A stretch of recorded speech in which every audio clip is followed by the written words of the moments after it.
There we are. Hello, hello. So glad to see you guys this afternoon. Hello, Tammy. Hi, hi, hi. Good to see you.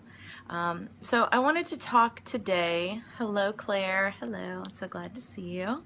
I've been thinking a lot about boundaries for women in the workplace because I've found that with my clients, they come to me because they have boundary issues in one place, but as we've learned, boundary issues pop up in many places. So we want to talk, hey Carla, about how you can identify some boundaries, got a little hair in my nose, in your business. So one of the ways that I've found is with a contract.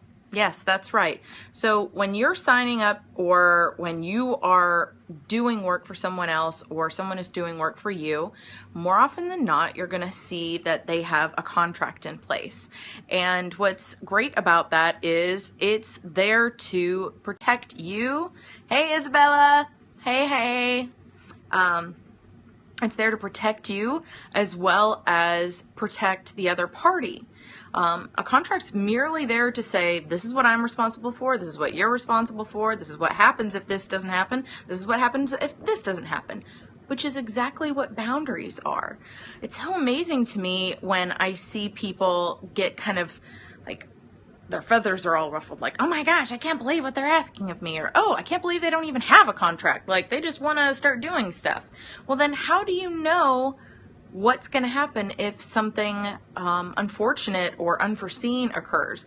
For example, say you were working with a graphic designer and come to find out that they were thinking one thing as far as how many times they were going to do any redesigns, and you were thinking something completely different.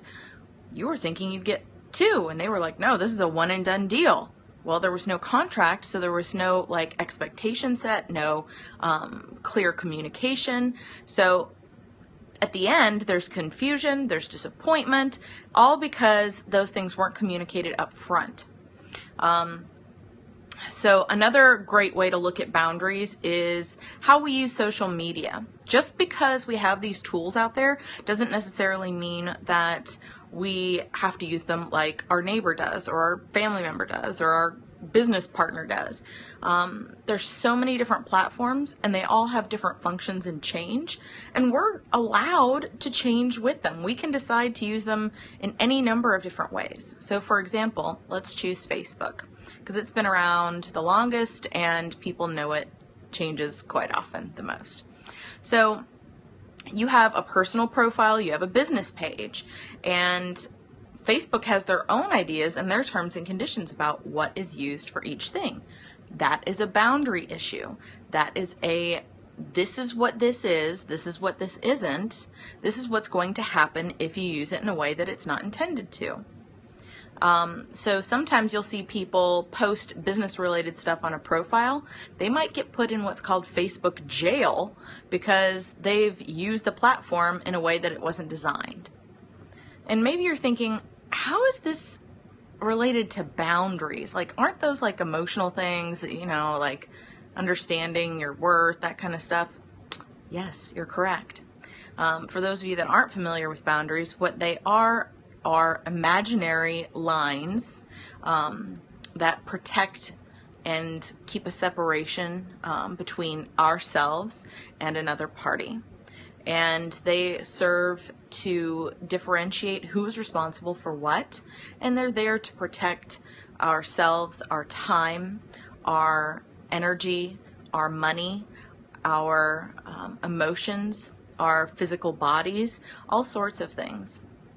So the way we construct a boundary like related to our physical body is, maybe you're somebody that needs a lot of personal space and you're like, oh, I don't want to hug, I'm not a hugger, ooh, you know, that kind of thing.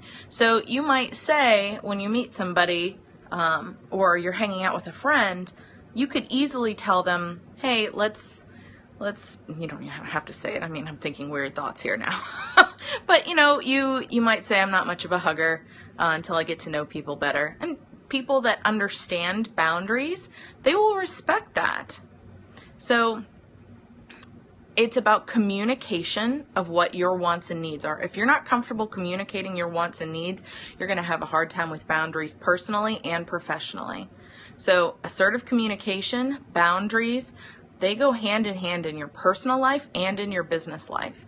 Ladies, if you're experiencing problems in some of that area personally, but you don't think you are professionally, I'm here to tell you, they're probably sneaking around in there and you just don't realize it.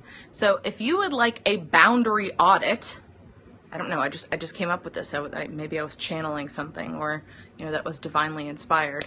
But if you would love to sit down and talk with me about your boundaries, your business's health, your personal health, and see where maybe there's some gaps that need closing, please hit me up.